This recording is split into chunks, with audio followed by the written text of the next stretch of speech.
నారాయణం నమస్కృత్య నరంచవ నరోత్తమం దేవీం సరస్వతీం వ్యాసం తతో జయముదరయేత్. ఓం శ్రీ గణేశ శారద మాతృశ్రీ గురుభ్యో నమః.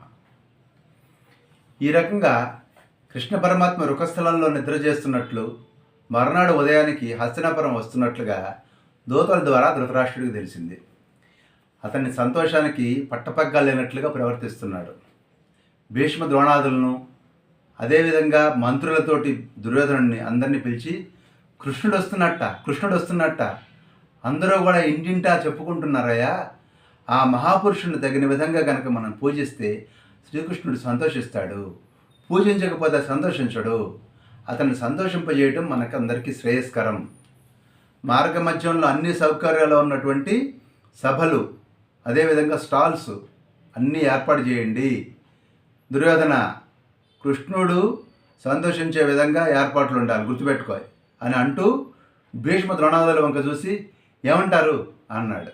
అప్పుడు భీష్మ ద్రోణాదులందరూ కూడా సంతోషిస్తూ ధృతరాష్ట్రుడిని ప్రశంసించారు. అప్పుడు దుర్యోధనుడు శ్రీకృష్ణ పరమాత్మ వచ్చేటువంటి దారి పొడుగుతా అనేక రకాల స్టాల్స్ ఏర్పాటు చేశాడు. అందమైనటువంటి ఆసనాలు, విచిత్రమైనటువంటి ఆసనాలు, స్త్రీలు, సుగంధ ద్రవ్యాలు, అలంకారాలు, వస్త్రాలు, మధురమైనటువంటి భోజన పదార్థాలు అంటే ఫుడ్ స్టాల్స్, బ్రహ్మాండంగా పానీయాలు, సుగంధాలతో కూడినటువంటి పుష్పమాలలు, ఒకటేమిటి బ్రహ్మాండమైనటువంటి అరేంజ్మెంట్స్ చేశాడు దుర్యోధనుడు. దాంతో అక్కడితో ఆగకుండా అతనికి తగినటువంటి అనేక రకమైనటువంటి సభా మందిరాలు, శ్రేష్టమైనటువంటి వస్తువులు అన్నీ పెట్టి బ్రహ్మాండంగా చేసి తండ్రితో చెప్పాడు, అల్టిమేట్ అరేంజ్మెంట్స్ చేశాను నాన్న, శ్రీకృష్ణుడు సంతోషించడం ఖాయం అని చెప్పాడు దుర్యోధనుడు ధృతరాష్ట్రుడితోటి. అప్పుడు ధృతరాష్ట్రుడు తన ఆనందాన్ని ప్రకటిస్తూ విదురుడితోటి అన్నాడు, రేపు శ్రీకృష్ణుడు వక్షస్థలంలో నుంచి బయలుదేరి మన ఇంటికి రాబోతున్నాడు. అనేక రకాల అమూల్యమైనటువంటి వస్తువులు ఇచ్చి ఆయన ఆనందింపజేస్తాను. విదురా, తెలుసా ఏం చేస్తానో తెలుసా అన్నాడు. అని బాహ్లిక దేశానికి చెందినటువంటి ఒకే రంగు గల 4 గుర్రాలు పూజించినటువంటి 16 బంగారు రథాలు, ఎనమండుగురు చొప్పున మనుషులు ఉండేటువంటి 8 మత్త గజాలు, బంగారు వర్ణం గల సంతానం కలగని 100 మంది దాసీలు, అంతేమంది పురుష దాసులను, 18,000 మెత్తటి ఉన్ని బట్టలు, కాటన్ ఇదనమాట, ఊల్ డ్రెస్సెస్ అనమాట, బట్టలు. అదేవిధంగా చైనాలో తయారైనటువంటి 1000 కొలది జింక చర్మాలు, రాత్రి పగళ్ళు ప్రకాశించేటువంటి ఈ మణిని, ఇదిగో మణి చూసావు ఎంత బాగుందో, ఇది రాత్రి పగలు ఒకే విధంగా ప్రకాశిస్తుంది. ఈ మణిని ఒక రోజులో 140 మైళ్ళు ప్రయాణం చేసేటువంటి కంచరగాడిదలు కట్టినటువంటి వాహనాన్ని, ఇతని వాహనం ఎన్ని వాహనాల కృష్ణుడు వస్తున్నాడో, ఎంతమంది మనుషులు వస్తున్నారో వాళ్ళకి 8 రెట్ల భోజన పదార్థాలు, ఇవన్నీ కూడా బ్రహ్మాండంగా కృష్ణుడికి అరేంజ్ చేయబోతున్నాను. అదేవిధంగా దుర్యోధనుడు తప్ప మిగిలినటువంటి నా కుమారులు, మిగతా 99 మంది కుమారులు, మనవాళ్ళు అందమైన రథాల మీద ఎదురేగి కృష్ణుని నగరంలోకి తీసుకొస్తారు. బాగా అలంకరించుకున్నటువంటి వేశ్యలు కూడా వెళ్ళాలి. చక్కని కన్యలు మేలు ముసుగులు లేకుండా వెళ్ళి శ్రీకృష్ణుడికి స్వాగతం పలకాలి. నగరంలో ఉన్నటువంటి స్త్రీ పురుషులందరూ కూడా రోడ్డుకి అటు ఇటు కూడా బారులు తీరి శ్రీకృష్ణ పరమాత్మకి స్వాగతం పలకాలి. నగరం మొత్తం ధ్వజాలతోనూ జెండాలతోనూ అలంకరించి పండగ వాతావరణంతో పరిశుభ్రంగా ఉండాలి. ఇంకో విషయం, విదురా, దుర్యోధనుడి భవనం కంటే దుశ్శాసనుడి భవనం అన్ని విధాల ఫెసిలిటీస్, సౌకర్యాలు బాగుంటాయి. కాబట్టి దాన్ని శ్రీకృష్ణుడికి విడిదిగా ఏర్పాటు చేయండి. అంతేకాదు, ప్రశస్తమైనటువంటిది, అద్భుతమైనటువంటి ఏ వస్తువుని కృష్ణుడు దాని వంక చూసినా కానీ అది వెంటనే శ్రీకృష్ణ పరమాత్మకు సమర్పించాలి, ఏమాత్రం సంకోచం లేకుండా అన్నాడు ధృతరాష్ట్రుడు గొక్క తిప్పుకోకుండా. విదురుడు నవ్వి, యావయ్యా, నిన్ను 3 తరాల వాళ్ళు పూజిస్తున్నారే, వయసుతో నువ్వు పెద్దవాడవయ్యా, కానీ బుద్ధి మాత్రం రాలేదు నీకు. నువ్వు ధర్మాత్ముడు అని ప్రజలందరూ అనుకుంటూ ఉన్నారు. కాస్త సక్రమంగా ప్రవర్తించడం నేర్చుకో, మూర్ఖత్వంతో ప్రవర్తించుకో. కృష్ణుడికి నువ్వేమి ఇవ్వాలనుకుంటున్నావో వాటన్నిటికీ ఆయన అర్హుడే. అవే కాదు, పృథ్వీలో ఉన్నటువంటి అన్ని గొప్ప వస్తువులకి కూడా పొందేందుకు శ్రీకృష్ణుడు అర్హుడే, డౌట్ లేదు, నేను దాన్ని కాదనట్లా. కానీ నువ్వు మాయ చేసేందుకు ప్రయత్నం చేస్తున్నావా, అదే నాకు బాధగా ఉంది.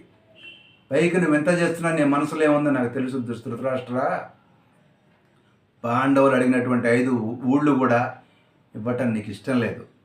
అందుకే కృష్ణుడికి లంచం ఇచ్చి పాండవుల నుంచి వేరు చేయాలని ప్రయత్నం చేస్తున్నావు. ఒక్కడు గుర్తుపెట్టుకో, ఎంత చేసినా కృష్ణార్జునులకి మధ్య విభేదాన్ని నువ్వు కల్పించలేవు.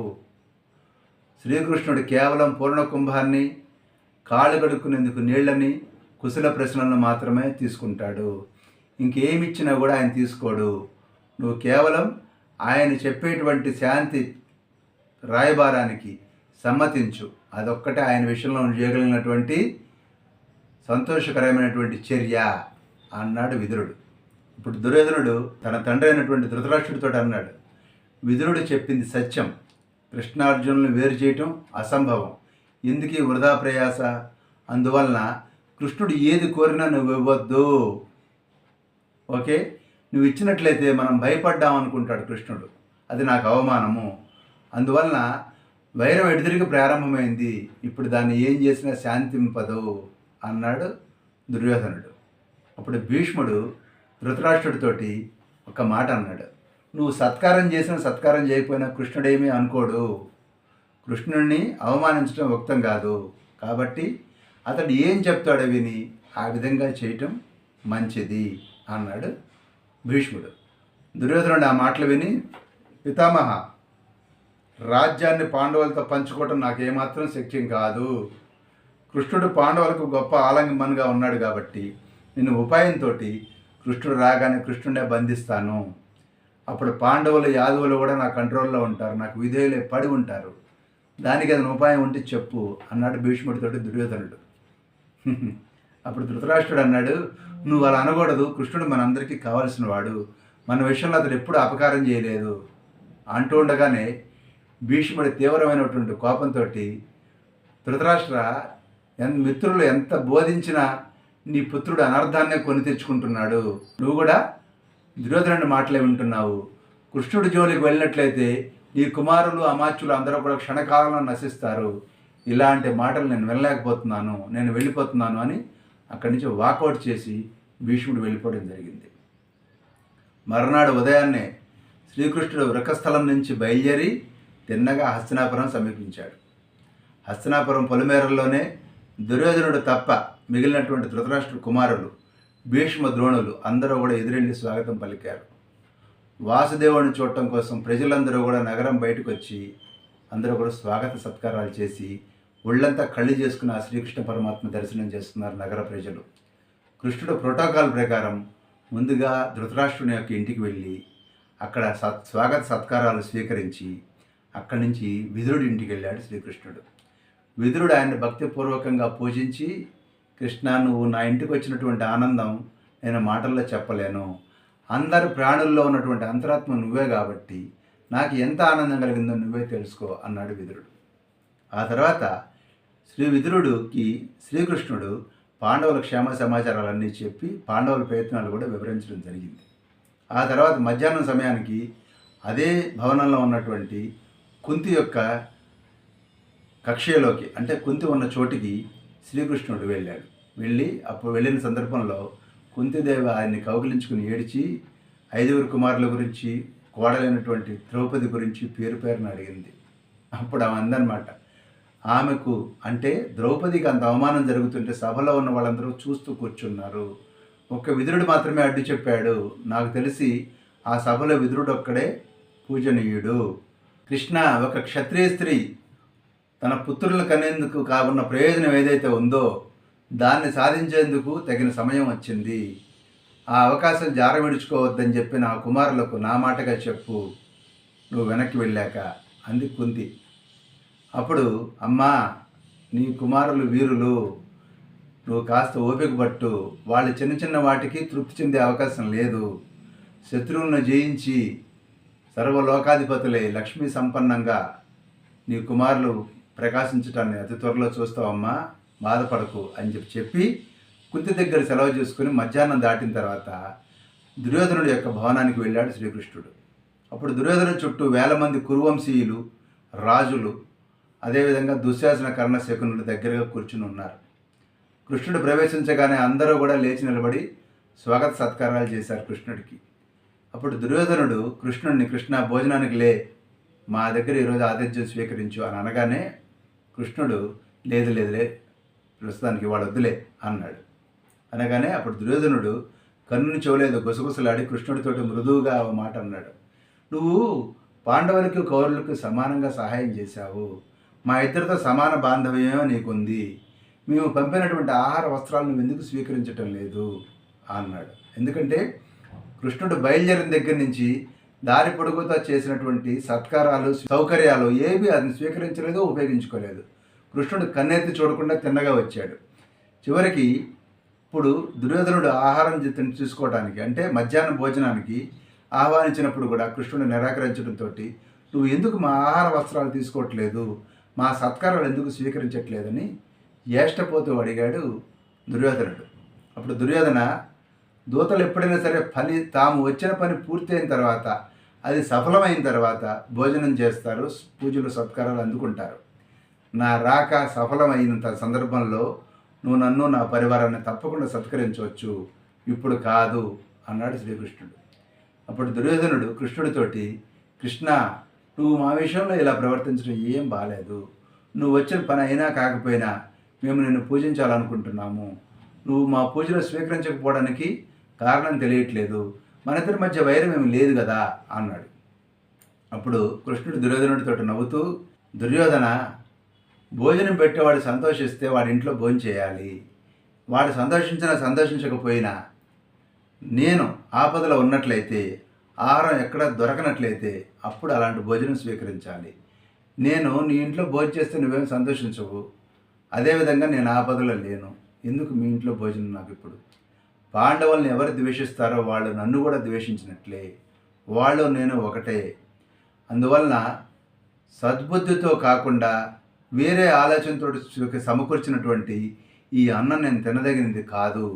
నేను తినదగినది ఒక్క విదురుడి ఇంటి భోజనమే, ఇది నిశ్చయము అని చెప్పి శ్రీకృష్ణుడు దుర్యోధనుడు యొక్క ఇల్లు విడిచి విదురుడి ఇంటికి భోజనానికి వెళ్ళాడు. అప్పుడు వెనకాలే ద్రోణుడు, భీష్ముడు, కృపుడు, శల్యుడు, అదేవిధంగా కౌరవ వీరులందరూ కూడా వెనకాలే వెళ్ళి విదురుడి ఇంట్లో ఉన్నటువంటి కృష్ణుడితోటి, కృష్ణ, అన్ని శ్రేష్ఠ వస్తువులు ఉన్నటువంటి ఉత్తమమైనటువంటి విడిదిని నీకు ఏర్పాటు చేశాము. ఇంతకుముందు అనుకున్నాం కదా, దుశ్శాసనుడి ఇల్లు ఈయనకి విడిదిగా ఏర్పాటు చేసి అన్ని యొక్క శ్రేష్ఠ వస్తువులు పెట్టించారని. అదే మాట వీళ్ళు చెప్తున్నారు. సరే, భోజనం ఇక్కడ చేస్తే చేశావు, విడిది అక్కడ నువ్వు ఏర్పాటు చేశావు, నువ్వు అక్కడికి రా అన్నాడు. అప్పుడు కృష్ణుడు అన్నాడు, నాకు అన్ని విధాలా పూజ జరిగింది, మీరు ఇంక వెళ్ళవచ్చు అని చెప్పి అనేసి వాళ్ళందరినీ కూడా వెనక్కి పంపించడం జరిగింది. ఆ తర్వాత విదురుడు శుచికరమైనటువంటి మధురమైనటువంటి అన్నపానాదులు ఏర్పాటు చేసిన సందర్భంలో ఈ శ్రీకృష్ణ పరమాత్మ ముందుగా బ్రాహ్మణులకు వడ్డనలు పూర్తి చేసి ఆ తర్వాత తాను స్వయంగా తన పరివారంతో కలిసి విదురుని ఇంట్లోనే హాయిగా భోజనం చేయడం జరిగింది. ఆ రోజు రాత్రి సుఖంగా కూర్చున్నటువంటి కృష్ణుడితోటి విదురుడు అన్నాడు, కృష్ణ, ఈ దుర్యోధనుడు తనకున్న 11 అక్షౌహిణుల సైన్యాన్ని, ఈ కురువీరులను, కురువృద్ధులను చూసి విర్రవేగుతున్నాడు తనే గెలుస్తానని. ఇలాంటి వాడికి మంచి మాటలు చెప్పడం కోసం నువ్వు వచ్చావి, ఆ దుష్టుల మధ్యలో నువ్వు ఎలా కూర్చుంటావు? అంతేకాదు, నువ్వు పూర్వం జయించినటువంటి అనేక మంది రాజులు నీ మీద పగతోటి దుర్యోధనుని పక్షంలో కూర్చుని ఉన్నారు ఈ రోజున. వాళ్ళందరి మధ్యలో నువ్వు ప్రవేశించడం సేఫ్ కాదని నా ఉద్దేశము. నిన్ను దేవతలందరూ కలిసినా ఏం చేయలేరన్న సంగతి నాకు తెలుసు. అయినా కానీ పాండవుల మీద ఎలాంటి ప్రీతి నాకుందో నీ మీద కూడా నాకు అలాంటి ప్రీతే ఉంది. అందువల్లనే ఈ జాగ్రత్త చెప్తున్నాను కృష్ణ అన్నాడు.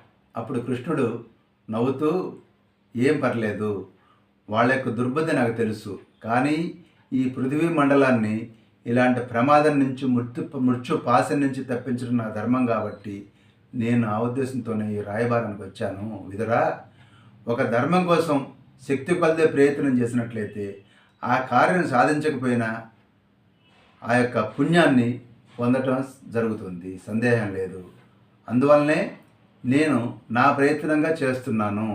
ఏమాత్రం మాయ లేకుండా అటు ధృతరాష్ట్రుని పుత్రుల కోసం, ఇటు పాండపుత్రుల కోసం, అదేవిధంగా పృథువులో ఉన్నటువంటి సకల జనులు, సకల రాజుల యొక్క హితం కోసం నేను ప్రయత్నం చేస్తూ ఉన్నాను.